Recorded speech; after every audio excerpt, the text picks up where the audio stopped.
नमस्ते, मेरा नाम आशुतोष चौधरी है। मैं अटल उत्कृष्ट राजकीय इंटर कॉलेज लड़वा निकाल पोखरी चमोली का छात्र हूँ तथा आज इस वर्ष 29 नेशनल चिल्ड्रन साइंस कांग्रेस 2022 के अंतर्गत हमने एक फोकल थीम जिसका पर्याय है कि साइंस फॉर सस्टेनेबल लिविंग, जिसके अंतर्गत हमने एक सब थीम चुनी है, traditional knowledge system for sustainable living. और इसके हमारे गाइड टीचर हैं mister A P. Rawat, lecturer physics, तथा मैं ग्रुप लीडर तथा मेरे अन्य साथी वत्स, अनीश, दीपिका, अनुपमा और प्रिया हैं। अपनी परियोजना के दौरान हमने अनेक विशेषज्ञों से बात की है। इसी के संदर्भ में हमारे स्कूल के वरिष्ठ अध्यापक श्री एम.एस. नेगी जी, इन्होंने हमारे इस परियोजना में बहुत सहायता की है तथा इन्होंने हमें हमारे लिए इनका ज्ञान बहुत सादर रूप से प्रस्तुत किया है। तो आइए बात करते हैं हमारे वरिष्ठ अध्यापक श्री एम.एस. नेगी जी से। यहाँ पर उपलब्ध जितने भी पहाड़ी क्षेत्रों में उपलब्ध जड़ी बूटियाँ या जो हमारे क्षेत्र में नज़दीक से उपलब्ध विभिन्न प्रकार की जो जड़ी बूटियाँ हैं, इनको हमने अपने बचपन में अपने पूर्वजों से या अपने माता पिता से इनके बारे में कुछ जानकारी मालूम हुई थी। तो उनके बारे में थोड़ा, जैसे यहाँ पर एक ये बौजू है, और ये बौजू तो हमारे क्षेत्र में पर्याप्त मात्रा में उगता है। और एक बार बहुत पहले एक टीम आई थी और वो इसको खरीद के यहाँ से ले गई। तो इसका उपयोग जो है अनेक प्रकार की दवाइयाँ बनाने में उपयोग होता है। और हमको तो ये जानकारी है हमारे सीमित क्षेत्र में कि इसका उपयोग कोई किसी को अगर चोट लग जाती है तो उस पर आंतरिक घाव हो जाता है और वहाँ पर खून का जैसा थक्का बन जाता है। तो उसको जब कोई संसाधन नहीं थे तो उस समय इसका प्रयोग उस पर लेप लगा करके उस खून के घाव को हटाने में इसका प्रयोग किया जाता था।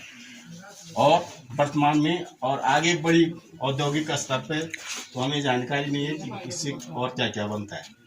दूसरा एक कटकरी है, ये हमारे घर के आसपास ही, और पुराने समय में जब पशु किसी पानी के स्रोत पे पानी पीने जाते थे तो वहाँ जोक जो है उनके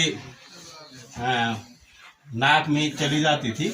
तो एक सरल सा, और वो पशु उसके बाद कमजोर हो जाता था, तो एक आसान दवाई इसको पीस करके इसका घोल बना करके पशु की नाक में डाल दिया जाता था और पशु जोर से छींकता था और वो जो उसके नाक में जो परजीवी जोक होता था वो आसानी से बाहर निकल जाता था।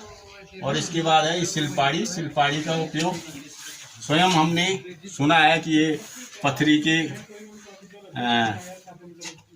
को काटने के उपयोग में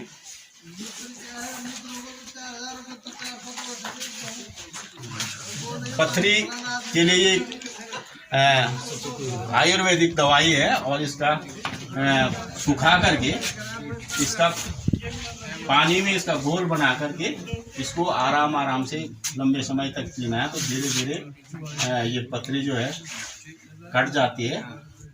और इसके बाद एक है हमारे झिरण, ये हमारे क्षेत्रों में बहुत मात्रा में मिलता है। और इसका उपयोग जो है, जो ये पत्तियां हैं तो कभी कभी आँख में जो एक आँख सूज जाती है, पक जाती है और दिखाई नहीं देता, तो इसके कांटे का एक भेद होता है कि इसके कांटे से उसको साफ किया जाता है। और जड़ें ठंडे के विशेषकर जानवरों में उपयोग किया जाता है कि अगर जानवरों के पेट में गर्मी हो गई तो इसके जड़ों का पानी पिला करके उनको गर्मी से राहत दी जाती है। और एलोवेरा तो आजकल सामान्य सी बात है, इसके बारे में तो त्वचा को मुलायम बनाने के लिए, थोड़ा फुंसी हटाने के लिए, बालों को बढ़ाने के लिए या नए बाल उगाने के लिए इसका प्रयोग किया जाता है।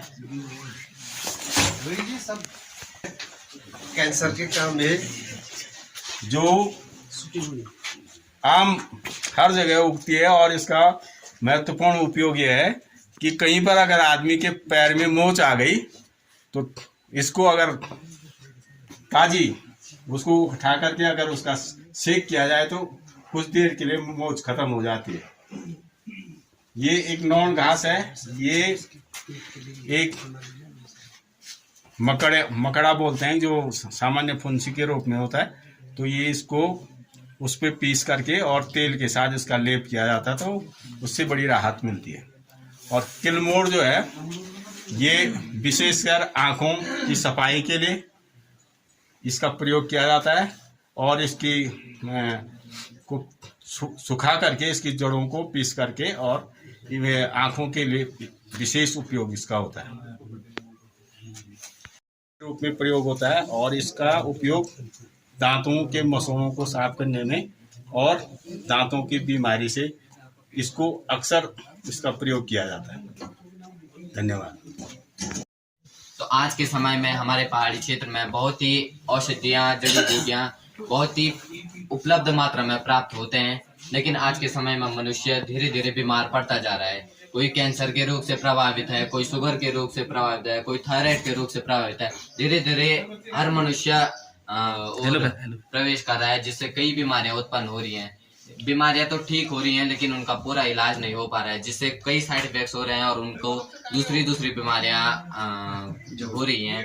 तो आज के समय में हमारे पहाड़ी क्षेत्र में, हमारे पुरातन क्षेत्र में आप देख सकते हैं कि बहुत प्रकार की औषधियाँ, जड़ी बूटियाँ पाई जाती है। इनको खाकर, इनका सेवन करके हमारे परंपरागत क्षेत्र में बहुत सेवन किया जाता है, तथा हमारे बुजुर्ग, हमारे जो परिजन थे, इनका सेवन करके आज तक बहुत ही सालों तक वो जीवित रह पाते हैं, तथा वो उनको किसी भी प्रकार की बीमारी नहीं होती थी। लेकिन किसी कारणवश हमारे पूर्वजों ने इनका उल्लेख लिखित भाषा में न करके यह धीरे धीरे विलुप्त हो चुके हैं, जिससे हमारे क्षेत्र में इनका विकास नहीं हो पाया है, इस उपलब्धि का विकास नहीं हो पाया, जिसके कारण आज ये जड़ी बूटियां बहुत पिछड़े रूप में देखी जाती हैं। तो आइए आज हम इन जड़ी बूटियों को, इन औषधियों को, इनका परिकलन करते हैं, इनको देखते हैं कि क्या इनकी अच्छी विशेषताएं हैं। तो हम अपनी पहली औषधि पर चलते हैं। इसका नाम है माशी। यह माशी बहुत ही कारगर साबित हुई है। यह माशी, इसे जटा माशी या माशी भी कहा जाता है। यह पुरातन समय में हमारे पहाड़ों क्षेत्र में जब हमारे देवी देवता नाचते थे, तो उस समय इसे घी में लगाकर इसे जलाते थे, जिससे यह बहुत सुगंधित महसूस होता था, तथा जीवाणु इससे समाप्त हो जाते थे, तथा यह मन को शांत करने में बहुत ही कारगर साबित हुआ है। इसकी बात करें तो आपका मन, इसको सूंघने के बाद आपके मन में जो नकारात्मक विचार होंगे या आपके मन में कुछ टेंशन होगी, यह सबको दूर कर लेता है। तो अब हम दूसरे नंबर पे आते हैं। इसका नाम थुनेर है, तथा इसका बायोटिक नाम टेक्सास वोलिचिना है। तो आज देखते हैं कि ये कैंसर के रूप में, कैंसर का एक रामबाण औषधि है। आज के समय में मनुष्य कैंसर के लिए बहुत रुपए बर्बाद कर रहा है। आज मनुष्य इतने रुपए बर्बाद कर रहे हैं, लगभग लाखों के रूप में मनुष्य इस पे रुपए बर्बाद कर रहा है। तथा ये वोलिचिना की पत्ती तथा इसका छाल, अगर हम इसे पानी में भिगोते हैं तो रात भर हम इसे पानी में भिगोने पर इसमें से एक लाल रंग का पदार्थ निकलता है, तथा इसका नियमित सेवन करने से कैंसर जैसी लाइलाज महामारी भी दूर हो जाती है। आज के पहाड़ी क्षेत्र में यह उच्च स्थानों के क्षेत्र में पाया जाता है, तथा यह आपके कैंसर के लाखों इलाजों को भी आराम से एक सस्ते रूप में भगा सकता है। हम अब बात करते हैं बोजू के बारे में। इसे हम सामान्य रूप से अपने क्षेत्र में बोजू कहते हैं। इसका लेप, मतलब यह बहुत ही कारगर साबित हुआ है। इसका लेप, अगर आप जैसे आपको अंदरूनी बीमारी, आपके स्किन के नीचे कोई खून का थक्का जम चुका है, जिसके कारण आपको यहाँ पे इन्फेक्शन हो रहा है, तो इसका लेप लगाकर, वहाँ पे लेप लगाकर यह उस इन्फेक्शन को, खून के थक्के को ठीक कर देता है, जिससे यह बहुत ही अच्छा कारगर साबित हुआ है। तो अब हम चलते हैं कंटकारी की ओर। हम इसे अपने सामान्य क्षेत्र में कंटकारी कहते हैं। यह खासकर जब जानवरों के नाक में जोंक चले जाता है, तो इसका लेप बनाकर, इसका पेस्ट बनाकर, इसको पानी में घोलकर जानवरों के नाक में डाल दिया जाता है, तथा इससे जानवर को छींक आने के बाद वह जोंक बाहर निकल जाता है, तथा इसका अन्य बीमारियों के रूप में बहुत प्रयोग होता है। सिलपाड़ी की ओर, तो हम इसे सामान्य अपने क्षेत्र में सिलपाड़ी कहते हैं। यह पथरी के रूप में बहुत ही कारगर साबित हुई है।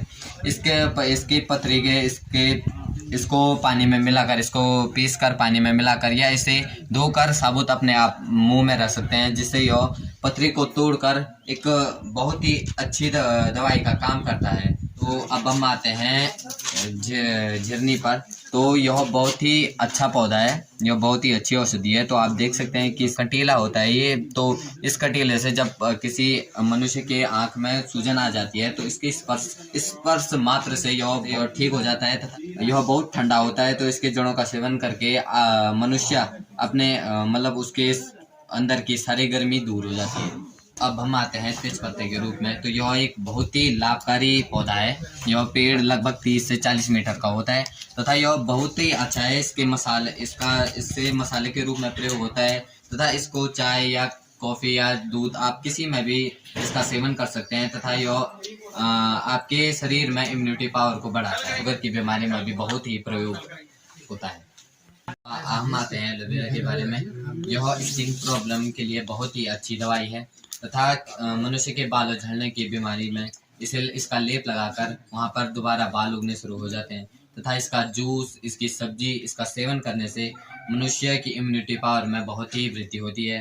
हम आते हैं कंडाली के बारे में। आप लोगों ने बहुत सुना होगा कंडाली के बारे में। इसके अंतर्गत इसमें लौह तत्व बहुत पाया जाता है तथा इसकी विदेशों में ग्रीन टी भी बनाई जाती है तथा यह बहुत ही कारगर साबित हुआ है। इससे इसकी सब्जी बनाकर इसके आपकी इम्यूनिटी पावर बहुत तेज होती है तथा कभी आपके पाँव में मोच आ जाती है, जिसके कारण इसका पत्तियों को आपके पाँव पर लगाकर आपकी मोच धीरे धीरे ठीक हो जाने लगती है। तो अब हम आते हैं नौड़ घास में। तो यह बहुत ही कारगर औषधि साबित हुई है। यह बहुत ही अच्छी है क्योंकि जब हम देखते हैं कि आपने देखा होगी आपके शरीर में कभी कभी इन्फेक्शन हो जाते हैं या दांत पड़ जाते हैं, तो दांत इसे घरेलू उस दांत को घरेलू रूप में मगड़ा कहते हैं। तो इसे भैंस के मक्खन के साथ मिलाकर इसका घोल बनाकर, इसका लेप बनाकर आप इसे उस जगहों पर लगा सकते हैं, जिससे आपका वो इन्फेक्शन है वो बहुत जल्दी ठीक हो जाता है। हम आते हैं किलमोड़ पर। तो किलमोड़ एक बहुत ही अच्छी औषधि है। इसे पानी में भिगोकर तथा इसका पानी का सेवन करके आपके पीलिया की बीमारी ठीक हो जाती है, आपकी शुगर की बीमारी ठीक हो जाती है, आपकी आँखों की जो रोशनी है उसकी बीमारी ठीक हो जाती है।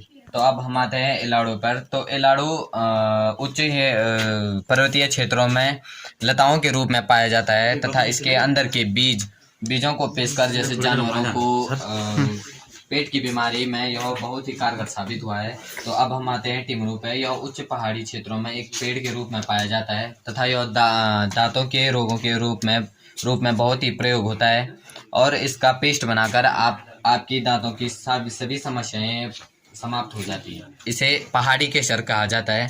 यह बहुत ही किसी भी बीमारी के रूप में बहुत ही कारगर साबित हुआ है। आप देख सकते हैं कि यह एक थोड़ा कटीला नुमा भी है तथा यह ठंडा होता है, जिसे मनुष्य के आंतरिक बीमारियों को यह ठीक करता है तथा यह बहुत ठंडा होता है, जिससे मनुष्य की सभी आंतरिक गर्मी बाहर निकल जाती है। तो अब हम आते हैं डोलू के बारे में।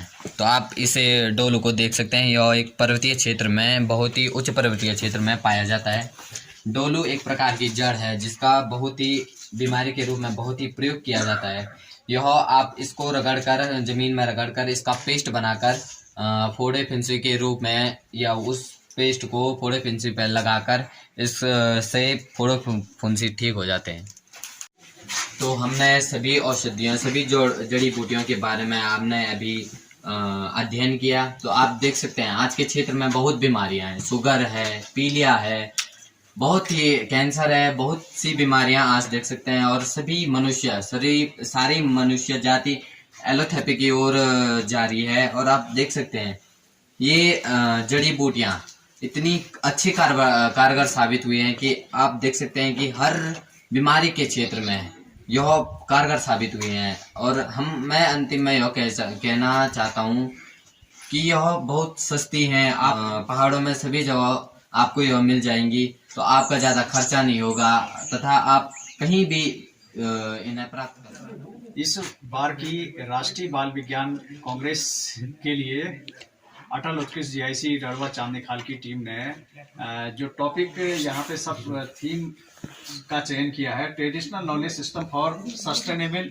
लिविंग। इसके बारे में यहाँ पर अभी इन बच्चों की परियोजना का ये जो प्रदर्शन हो रहा था, इसको मैंने देखा, इसको सुना और वाकई यह एप्रिसिएशन के लायक है।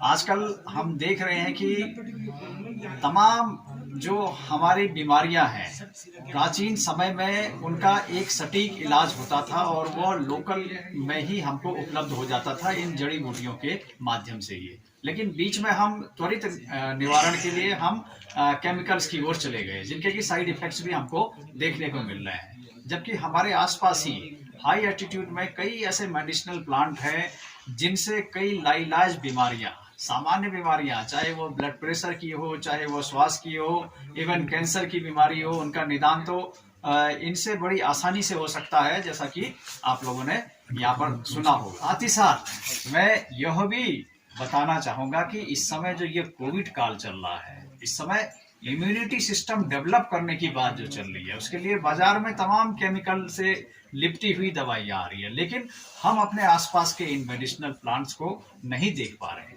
जो न केवल हमारे रोगों को इलाज करने में सक्षम है, बल्कि हमारी इम्यूनिटी को बूस्टअप करने में भी यह सक्षम है। तो इस प्रोजेक्ट को सेलेक्ट करने के लिए, इसका प्रेजेंटेशन करने के लिए मैं यहाँ पर जो हमारे गाइड टीचर हैं mister APS Rawat, lecturer physics का, और इन स्टूडेंट्स का बहुत बहुत धन्यवाद देना चाहूँगा कि इन्होंने एक ऐसा टॉपिक यहाँ पर चुना जो कि आगे चल करके बहुत ही काम क्या हमारे लिए साबित हो सकता है।